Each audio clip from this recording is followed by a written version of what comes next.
DCFM 88.9, it's 28 past 9, and it's time for that moment of the week. Here we go. It's time now for the latest news on what's hot and what's not in the world of technology with Matthew Dickerson on Tech Talk. Here on DCFM 88.9. Morning, Matthew. Good morning, Richard. Good to see you for the last time for the year. Yeah, indeed. Big exciting build up to a Friday. I hope your chimney's all cleaned out, ready for Santa Claus to drop down. The big man's organised. Good He's work. very organised. In fact, I did a bit of organising with the big man last night as well. Delivering. Yeah, right. Won't say any more. Okay.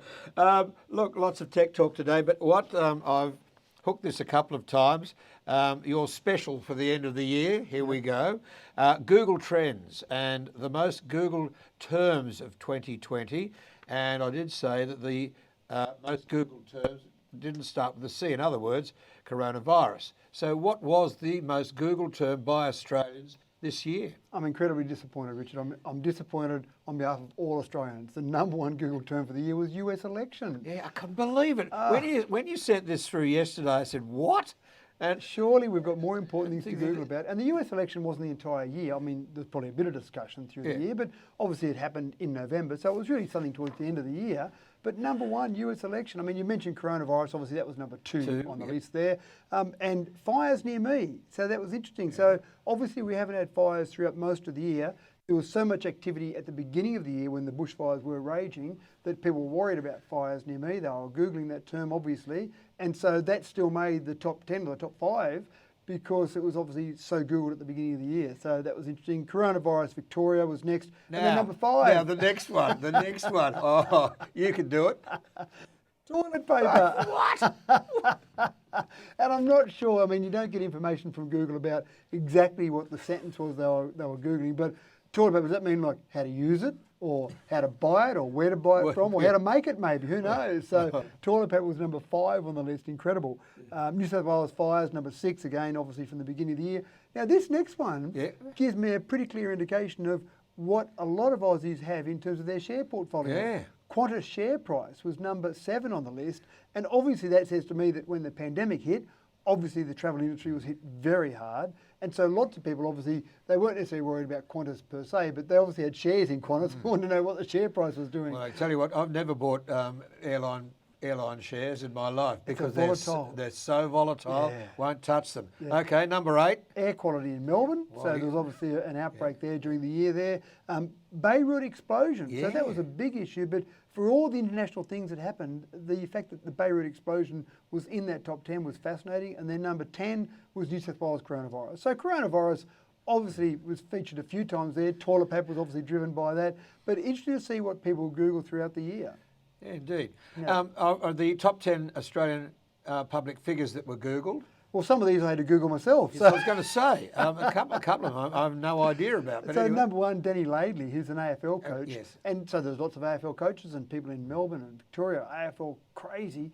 But this particular coach was caught doing a bit of stalking as well as coaching. He's so a bit naughty boy, yes. Yeah, that's right. So that jumped him up. Celeste Barber with her fundraisers, that made a bit of news there, obviously. Yeah, well, I felt sorry for her because she did the right thing and it just fell apart. Yeah, and it's interesting. I suppose from her perspective, it seemed like a fairly innocent thing to do. But I think at the end of it all, they're still getting money to where it needs to go. But I think her popularity probably has gone through the roof. So she probably was okay with all of it that turned out from that. 52 million, yeah. Yeah. Oh, well, Gladys, number 3 was easy. Gladys, number 3, yeah. It's good to see some pollies in there. People care about what's happening in politics. George Pell, enough said. Quaden Bales. Thank you. I was going to say a word about number 4, George Pell, but yeah, keep on going.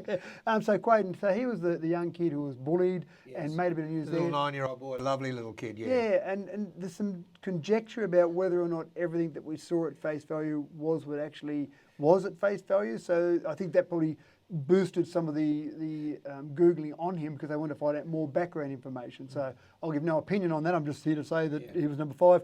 Pete Evans, for obvious reasons, number 6. Yawn.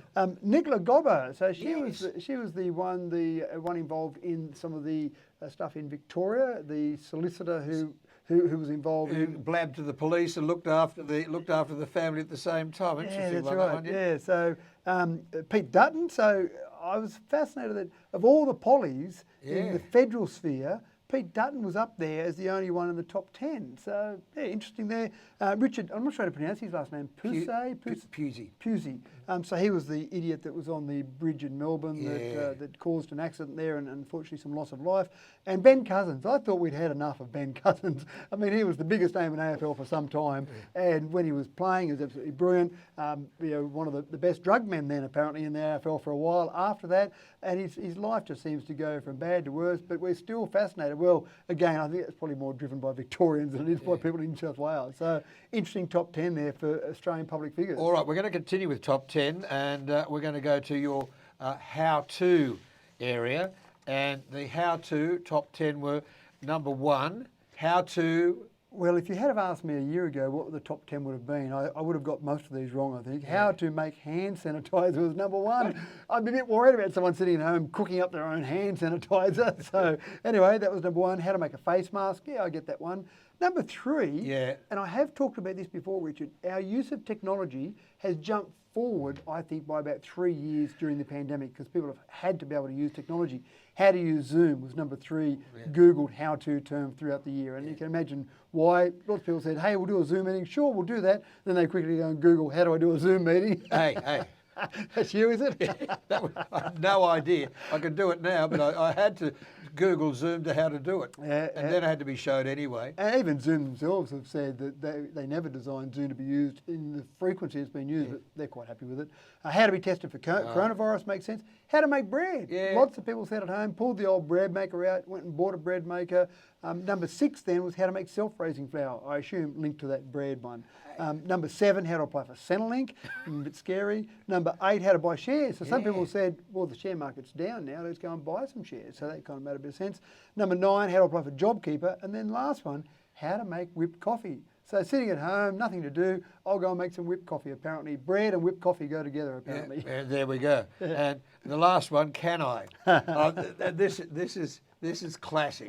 This is really good. And number 1, can I? Can I buy Where can I buy what? Toilet paper. Well, we're fixated with the toilet paper. Do you know the other day when Avalon was first mentioned in the outbreak, and it got to 83 cases, yesterday, Coles apparently in various parts, that Brookie and so on, have sold out of toilet paper again. Well, they're already talking about restrictions again. The big supermarkets, the IGAs, the Woolies, the Coles, are all talking about starting to restrict our numbers of toilet paper again, which just... go and buy food. Like you can use a bit of newspaper if you have to. So. I'm going to say, as I said before, the Herald, the Telly, or the Liberal. Right. You've read them one day, the next day they're good for fish and chip wrapping or other things. Well, travelling on the Trans-Siberian Railway in 1988, you got to the end of the carriage, and it just had a hole in the, just dropped onto the railway line like carriages used to have here, and but you had Pravda. You had what? You had Pravda, the newspaper, Pravda, right. Okay. cut into neat little squares. Perfect. Very efficient. So where can I buy hand sanitizer was number 2. Where can I get tested for coronavirus, number 3. Can I access my super? Yeah. So that was a big one. And I did hear some stories that I thought were a bit sad about people cashing in their super to buy luxury items rather than using it for rent or food. But so that was obviously a big issue. How many people can I have in my house? Yeah, that makes sense. Yeah. So, again, these are all the terms, the top 10 terms that involve the term can I. So, anything that had that. Where can I access my super? So, that's interesting as well, 2 related to super. Can I go fishing in New South Wales? So, fishing, I know, look, I've got friends that go fishing, they love it, they're passionate about it, but it's obviously a huge industry. The fact that it featured in the top 10. How much can I borrow a home loan? How far can I travel in Queensland? And can I leave Australia? So that was an interesting one as well. We obviously were trying to get people back to Australia during the pandemic, but people were obviously Googling, can I leave Australia? Yeah, I've got a mate who lives in Sydney, and he had a lot of trouble leaving Australia, and he speaks on the air with me every now and again in North Carolina, and he had a lot of trouble getting out to get to North Carolina. Yeah, now he's stuck there, That's right. freezing. He had to be stuck somewhere. I think I'd rather be stuck in Australia than Okay, most places. we're coming up to 21 to 10 very quickly. Look, lots of other things we're going to do, Matt, but we've run out of time. We might save those for next Wednesday. Will you be around? Yeah, why not? Yeah, why not? So we might talk about the water-cooled mattress. I mean, there were those mattresses that were filled with water They years are ago. water beds, but this is a little bit different this Yeah, one. okay, So okay. I won't talk about it in detail. If you want to talk about it next week. We might talk about the steam toaster. Is that going back in time? And the 3D bike. Sounds Just good. before you do go, let's very quickly run through the top 10 tweeted shows, TV shows. Well, it's a bit sad. I'm pretty confident that I haven't watched any of these, which maybe that means I'm completely out of touch with Aussie. Yep. But when you look at the hashtags, the most tweeted about shows, MasterChef was number one. Not watched by me. No, exactly right. Same here. Maths, so Married at First Sight was number two. Not watched by me. Survivor was number three. Not watched by me. The Bachelor number four. Not, and not watched by me. and Grammys. I watched them. Yeah, right. And I must admit, number four on the list, The Bachelor. Had a couple of daughters who were pretty into The Bachelor, so I would walk through the lounge room sometimes and see her out of the corner of my eye and then quickly turn away because I didn't want to watch it at all because it was just so frustrating. When to you see went, when but- you walked through the lounge room, I bet they had smiles on their faces. when I walked through the lounge room, they just took no notice of me because I was so focused on The Bachelor because right. it was so important to watch every second of it. Okay. Oh, quickly, most tweeted celebrities. The most tweeted celebrities, Ariana Grande was number one, Louis Tomlinson from One Direction and Harry Styles from One Direction were 2 and 3. 5 Seconds of Summer, Yay, so good, good. to see an Aussie band Good in there. Steve. Yeah, that's right. Taylor Swift, number Obvious. 5. Again, Neil Horan, another One Direction. Kanye West, Justin Bieber. What's Justin Bieber doing there? Haven't we had enough of him? I put him in the same category as Ben Cousins. We had enough of him a long time ago. Both of those blokes are fully tattooed. Does that say something about the psychology there? I think Is that what I need to do if I want to be on the top 10 Twitter list? Just go and get a full body tat. Yeah, let's go and get tatted all over I'll you. try. Can I undo it if it doesn't work? Lady Gaga, number 9, and then Liam Payne, another One Direction at number 10. So it's interesting. Of all the celebrities there, they're all musical. So it's not. We're not seeing actors. We're not seeing politicians. We're not seeing scientists. We're seeing just musos in those top tweeted celebrities. Interesting there. Mate, Merry Christmas. Thank you. Same to you, and obviously all your listeners as well. It's been Indeed. great being with you every Wednesday throughout the year. Well, we enjoy it, and we see the feedback every week, which Yeah, is good. good. And from our market research, Yeah, excellent. which we continually do at this radio station, and it's all good. Yeah. Mate, as I say, I'm going to enjoy my coffee and brekkie now. It's probably cold, but anyway, we'll see you next week. Right, Okay. I hope Santa's kind to you. I hope so too. See you, mate. DCFM 88.9. Here we go with David Bowie.